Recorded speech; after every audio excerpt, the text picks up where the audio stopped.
Welcome to Falls Count Anywhere, where the wrestling ring meets the heart. Hosted by the gentleman Jody Powell, join us as we dive into the latest pro wrestling news and rumors, from the electrifying world of WWE to the inspiring stories of wrestling for Christ. This is your all-access pass to the action, the faith, and the hope. This is Falls Count Anywhere. Hello, wrestling fans, and welcome to Falls Count Anywhere. I'm your host, the gentleman Jody Powell, and with me, as always, is the mad scientist, Mike Buchanan, deep in the Buchanan Laboratories. Mr. Mike, Mr. Mad Scientist, what's going on, buddy? Not a whole lot, Mr. Gentleman. How are you out there in South Carolina? Oh, man, the sun couldn't shine any brighter, except that it rained all day. But what I really want to know is, well, do you guys even know what rain is in Phoenix? I mean, I don't know. We've heard about it. Well, maybe you can make a rain-making incinerator duplicator. But what are you making in the lab, man? Well, it's about that time of the year in Arizona, and it'll be that time of the year probably over in South Carolina and Tennessee shortly. But it's too hot to be outside. It will be soon. So for all those people that have pets, specifically canine pets, that go outside and do their bodily functions, fertilize the yard, trying to create an automatic pooper scooper. Correct, fertilize the yard. I thought I'd make an automatic pooper scooper. That way you don't have to go out. You just kind of set it almost like a Roomba, and you go out, pick it up, put it away for you. So you just created the Pooba. The Pooba. Yes, that's correct. I've got like so many jokes going through my head that would absolutely make 12-year-old me giggle. But we're not going to go there because we've got a lot of time. We don't have much time to talk about a lot of things that have happened. In fact, we're gonna run down everything that happened on WrestleMania and what happened on Raw after WrestleMania. And I know we're a week late, but we had a fantastic show last week about Easter, even though it was the day after Easter. It doesn't matter. You talk about Easter all year long. It's the greatest story ever told, not the greatest story ever told on one day. So we did that, and we were very happy to do that. But let's talk a little WrestleMania, my friend. And I want to run through this really quickly and give some quick analysis. First of all, I don't know how, but I only missed 2 predictions out of the whole 2 nights. And both of them were on night 2, which I thought was kind of the stinker of the 2 nights. But let's start with night 1. Jey Uso, as predicted by, I think, all of us, winning the world title. Okay. I mean, I guess I'll get to what was interesting on the Raw after Mania in the next segment. But okay, Jey Uso won. We all expected it. What'd you think, buddy? It was as fitting now as I thought it was before. I know you were all in favor of it. Here's for our long-time listeners, they'll understand it now. I would have rather watched a female match than watch Uso pick the title. Well, he did anyway, and I figured they were going to, and we'll see what they do with it. Maybe they'll surprise us. New Day picked up the World Tag Team titles, man. And I've been itching for something to be done with this New Day ever since they kicked Big E out of the group and turned heel. I thought it was a great story, but it just kind of sat there and it sat there. Well, now they have the World Tag Team titles. And so I'm excited for that. I'm excited for the possibility that this could bring a revitalization to the New Day. Are they the greatest tag team of all time? I don't think so, but they're in the top 10. I wouldn't say top 5, but they're in the top 10. So how can you do anything for WrestleMania whenever, to me anyway, it looked like they didn't even announce the match, book the match, until the day before WrestleMania. I don't remember hearing about that tag match anywhere. It was very poor. Very poor build up. SmackDown. But here's the thing. Speaking of SmackDown, at least this World Tag Team title match got into WrestleMania. SmackDown didn't even have a tag team title match at WrestleMania. They're having it, or they had it Friday night on SmackDown, which is after the taping of this show. So I don't know what happens, and I really don't care, to be perfectly honest with you. But well, at least this one made it to the card. Speaking of women wrestlers, your favorite wrestler, Jade Cargill, gets the win over Naomi, my favorite wrestler. Okay. Yeah, no ambulances were involved, so it's a win. Yeah, I mean, I don't think Jade hurt anybody, so that is a win. Jacob Fatu beating LA Knight to become the new United States champion. And I got to be honest with you, Mike, I was excited for this, but I think this is the match that has been forgotten. I really haven't heard a lot of talk about Jacob Fatu or the US title. It's just kind of, the match was great, but the hype and the build and the discussion around, there's been none. The most interesting part of that whole match to me, Jody, was Solo took him out, walked Fatu down the aisle, but then I don't remember Solo being involved anywhere in the match. Fatu beat LA Knight, one-on-one. Well, so it remains to be seen. To that. Yeah, it remains to be seen what they're going to do with LA Knight because, of course, as you know, fans, we're taping before Friday Night SmackDown. We're not going to get the benefit of knowing, but I think Fatu is where LA Knight was this time last year. So it'll be interesting to see what they do with both of these guys. My man, El Grande Americano, picks up the win over one of the Rays. Wasn't Rey Mysterio, it was another Ray. I don't know, whatever. But the man that is not Chad Gable. Chad Gable won. I really hope, Mike. I really hope it wasn't Rey Mysterio. They all wear masks. If they're not afraid, then they should take off the masks and let us know who they really are. It's tradition, man. I mean, everybody talk. I'm sorry, I cut you off. No, you're good. Everybody talk about El Grande Americano being Chad Gable. Which Ray are we getting? I mean, that's the real question here. What I really like about this is that El Grande Americano picked up the win. They didn't spoil the character. They didn't reveal Chad Gable to be this luchador. And I really hope they will build this up and play this out for a while with Chad Gable at some point being involved in an El Grande Americano match. And I think that would be fantastic. Exactly. Yep. They have to do that. We'll see if WWE is smart enough to do that. Tiffany Stratton knocks off Charlotte Flair. Passing of the torch. What a match. Probably the match of the night outside of the main event, because I really do think the triple threat match stole the show. Yep. I know you love to comment on these women, on the lady matches. Yep. Yeah, let's move on, Jody. All right, the triple threat match. Match of the night, match of the mania, in my opinion. Seth Rollins, as we all predicted, got the win. I didn't predict the Paul Heyman turn. I know people were talking about it. It happened.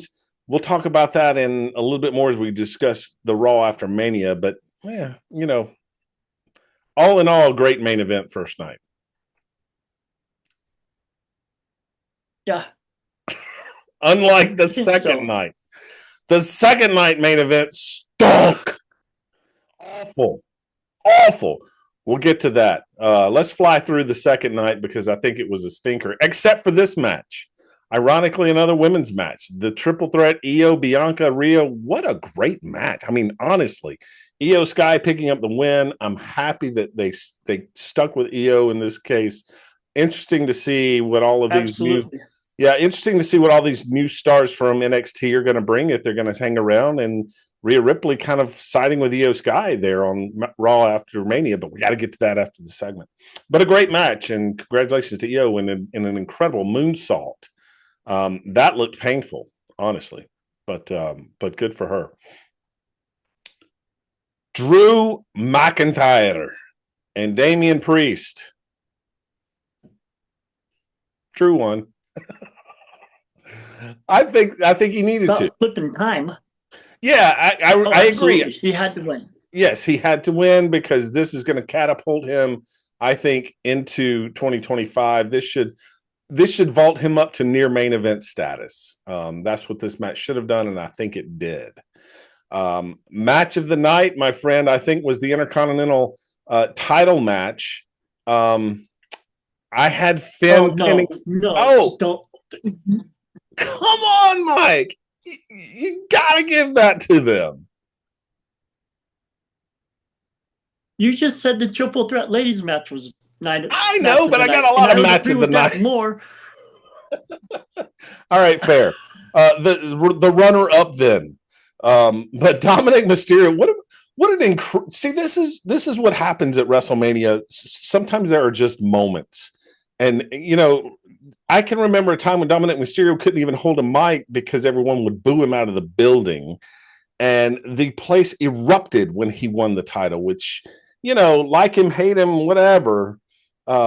It makes for a really cool moment. And I'm excited to see where they go with this. Considering, you know, the little tease there with Finn Balor on the Raw after Mania, and then also with JD McDonough coming back. But we got to get to that after the break. AJ Styles, Logan Paul is exactly what I thought it would be. A dud match where AJ gets buried and passes the torch to someone who doesn't deserve it.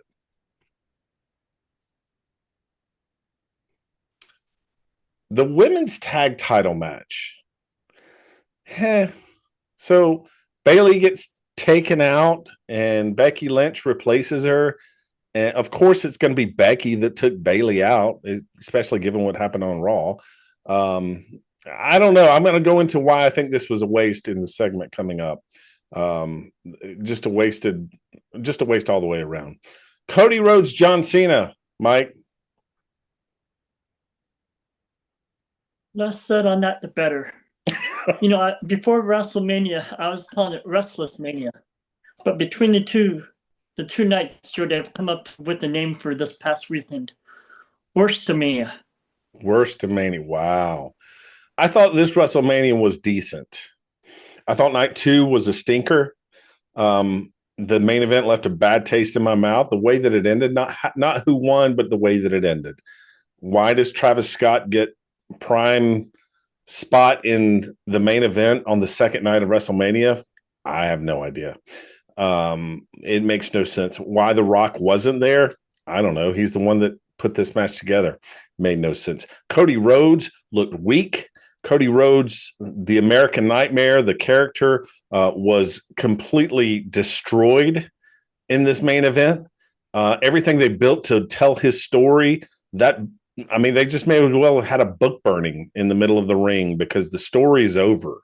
The character's over. They're going to have to reinvent Cody Rhodes because they completely buried him for a lesser talent and a lesser storyline, in my opinion. Well, fans, that's the quick recap. We're going to be right back after these messages to talk about Raw after Mania. Stay tuned. Hello, wrestling fans. The gentleman Jody Powell here. And I want to put you onto not one, but two YouTube channels that you need to check out. First, Wrestling for Christ WFC, right here.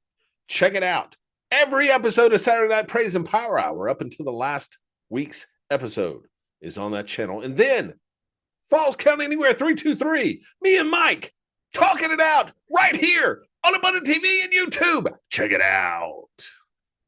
Welcome back, fans, to Falls Count Anywhere. And let's talk, Mike, about the Raw after WrestleMania, one of the biggest Raws of the year. And I like to call this the Raw where WWE tried to rectify all of their mistakes because it felt like that's exactly what they were doing.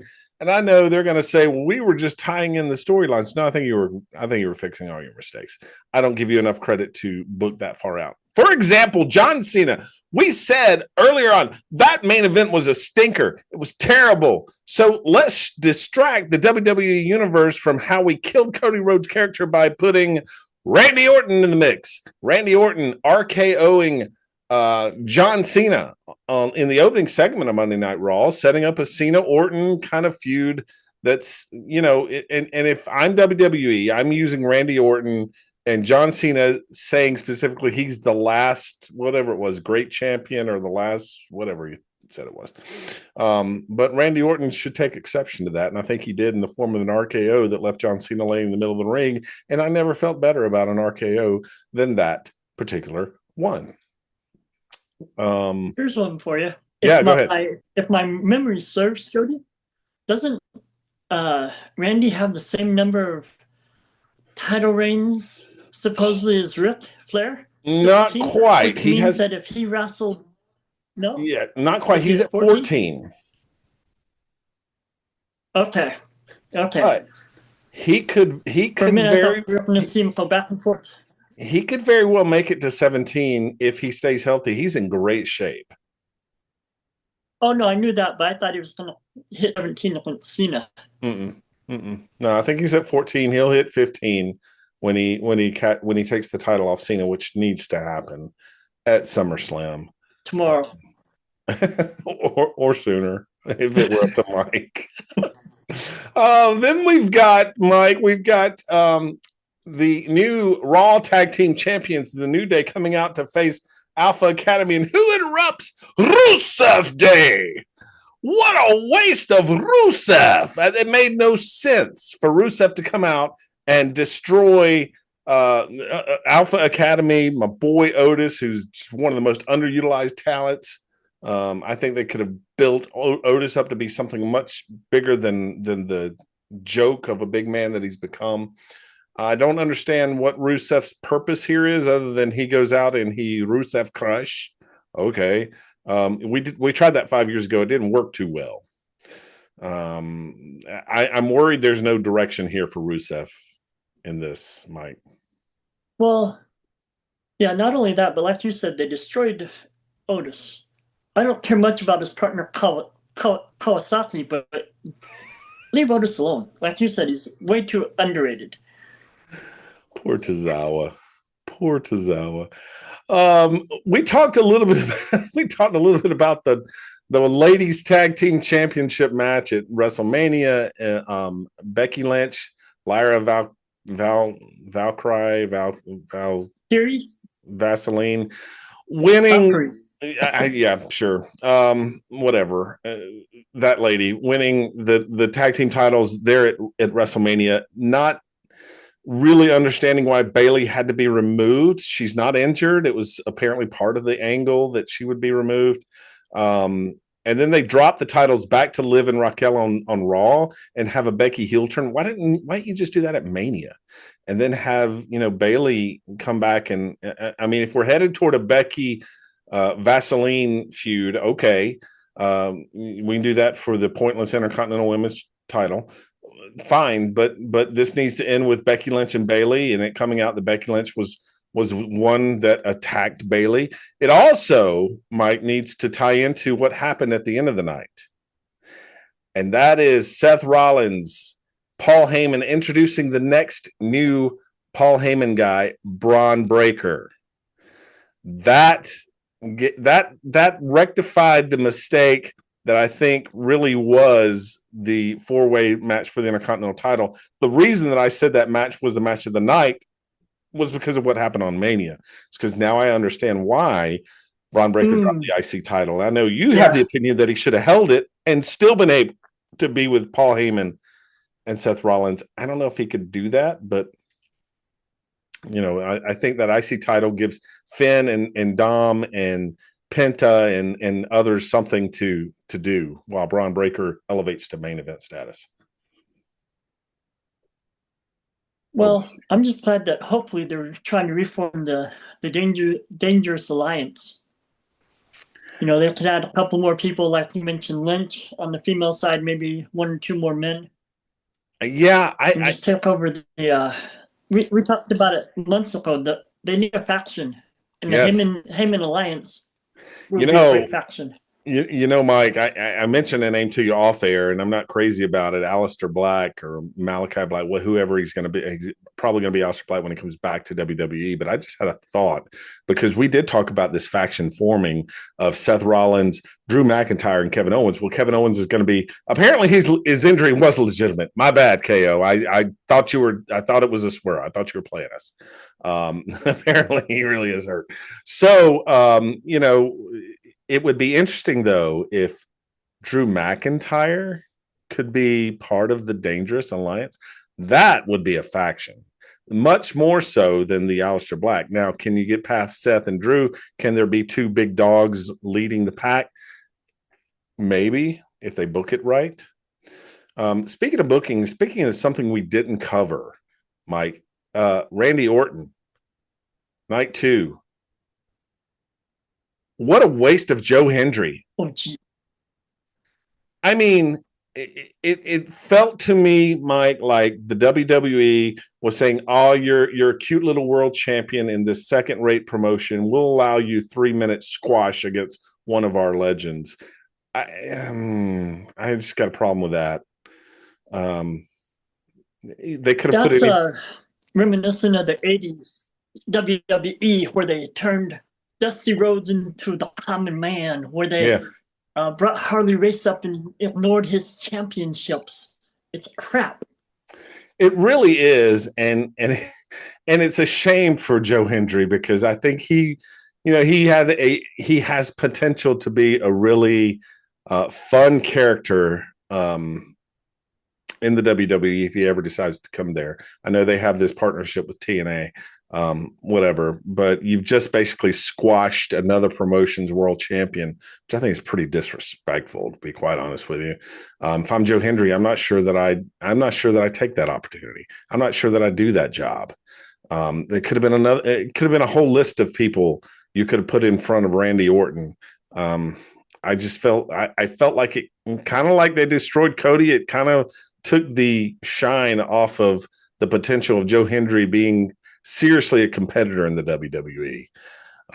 But the Raw after Mania ultimately was really good. Io Sky had an incredible title defense. Jey Uso, a celebration, which I thought was interesting because there was a point, Mike, that I thought Sami Zayn was turning on Jey Uso. Uso's up on the turnbuckle doing his yeet stuff, and Sami is in the middle of the ring just looking up at him. I thought it was going to happen right there. It didn't, but it certainly planted a seed, at least in my mind. So we'll see where that goes. And then Gunther choking out the commentary team. As a wrestling commentator, Mike, I am all about Gunther getting his, much like I'm all about the foundation getting theirs. So we'll see. But there it is, buddy. Well, I think that the Go ahead. I was just going to say, I think that, when you have somebody like a Gunther or let's see, trying to think of who else might work. CM Punk as a heel on commentary. It always makes it more legitimate instead of having 3 people pushing over baby faces. I thought no point in that. Yeah, I thought Wade Barrett played that role very well at WrestleMania. I thought he did a good job as the heel commentator. But we'll see. There it is, fans. The WrestleMania weekend recap. We're going to come back, and we've got just enough time for a quick finding tomorrow that we want to hit on. So stay tuned for that. We'll be right back after these messages. Hello, wrestling fans. The Gentleman Jody Powell here. Are you searching for an engaging speaker for your next church event, civic meeting, industry conference, or a company-wide motivational session? Well, look no further. I'd be honored to bring energy, insight, and inspiration to your event. With experience as a 2022 Toastmasters World Championship of Public Speaking semifinalist, I know how to connect with audiences, both large and small. Whether it's an intimate gathering or a packed auditorium, I'll deliver a memorable and impactful message tailored to your needs. Visit today at www.jodypowellspeaks.com to explore my keynotes, talks, and trainings. Let's make your next event unforgettable. Book me today. You'll be glad you did. Hello, wrestling fans. The Gentleman Jody Powell here. I believe it is our civic duty as Americans to explore space. So we need to go to Amazon and help Jeff Bezos turn more celebrities into astronauts. And in order to do that, you should go search for this book written by my good buddy Mike Buchanan. Feeling down? Look up.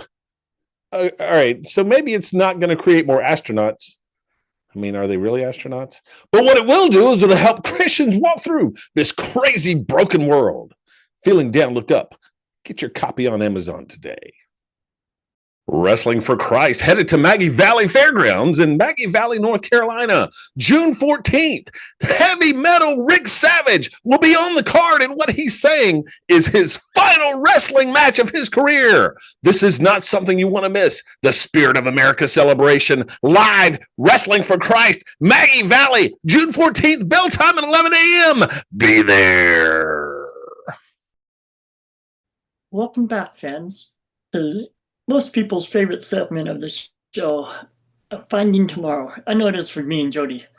During the break, Jody, you were talking about, we haven't talked about WFC a whole lot except for your mention of the foundation, but you're telling me about something that Wrestling for Christ is all about, and you and I are all about, that happened in at a card, was it week before last? Yeah, Mike, it was at one of our live events. And of course, we always like to invite pastors and speakers to come and share the gospel during intermission. A 10, 12-minute mini sermon or whatever is on their heart. And we had a fantastic speaker this past, a couple of Saturdays ago when we were in Kings Mountain. And during intermission, a young man came up to me and said, "Hey, I just want to let you know that tonight I gave my heart to the Lord because of your speaker here." And it was encouraging, Mike, on so many levels. And it happens a lot at our events. We do have those moments of altar calls and calls to come to know the Lord, and people are saved at our events a lot. But this one just kind of stuck with me a little bit because it really drove home the point that, man, you don't have to be in church on Sunday morning answering an altar call to come to know the Lord Jesus Christ. And that's what's great about the sacrifice that was made on Easter by our Lord and Savior Jesus Christ is that all you have to do is call upon the name of the Lord. It doesn't say in church. It doesn't say on Sunday morning. It doesn't say between 10 and 12 or after the hymn that just as I am him. Doesn't say any of that. It says, call upon the name of the Lord and you shall be saved. And this young man was able to do that at a professional wrestling event. And now imagine the testimony that is in and of itself. Oh, yeah, I gave my heart to the Lord while I was watching wrestling. Immediately, people who are needing to hear the Lord, the word, and non-believers are going to, why are you watching pro wrestling? What? Tell me more about that. So God is going to use that, and it's powerful. I think you're right, Jody. I mean, that's what Wrestling for Christ is all about. That's what this TV program is all about. And it's always nice to hear that the seed that we sow, as it were, the Lord is using to bear fruit. So it's a good reminder that we don't labor in vain, as Paul might say. Right. Yeah. There's a lot of labor, but it's definitely not in vain. It takes a lot to put on one of these shows, not only from a technical standpoint, not only from an entertainment standpoint, from an athletic standpoint, but at the same time, all of us are engaged in spreading the gospel, and that's the number one mission of Wrestling for Christ. And so there's an entire component around building these opportunities at our events, and there's a lot of labor that goes into it, but that's not labor wasted, as you said. It bears fruit and it works. And this summer WFC is going to the Philippines on an incredible 2-week mission trip. It's going to bear fruit. God's going to bless it 100%. I believe that with all my heart. So I just wanted to share that as an encouragement that if you're really seeking to find tomorrow, if you're looking for what matters in this world, then seek the Lord Jesus Christ, because he matters so much that he died for you. And that's what Easter was all about, and it's what we are all about when we put these incredible shows on. It's more than just wrestling; it's so much more than just wrestling, and I'm just grateful to be a small part of it, and grateful for you, my friend, for another wonderful show of Falls Count Anywhere. And I'm who else I'm grateful for? I'm grateful for Chris Whaley and Jeff Dixon coming up on The Clash right here on Abundant TV.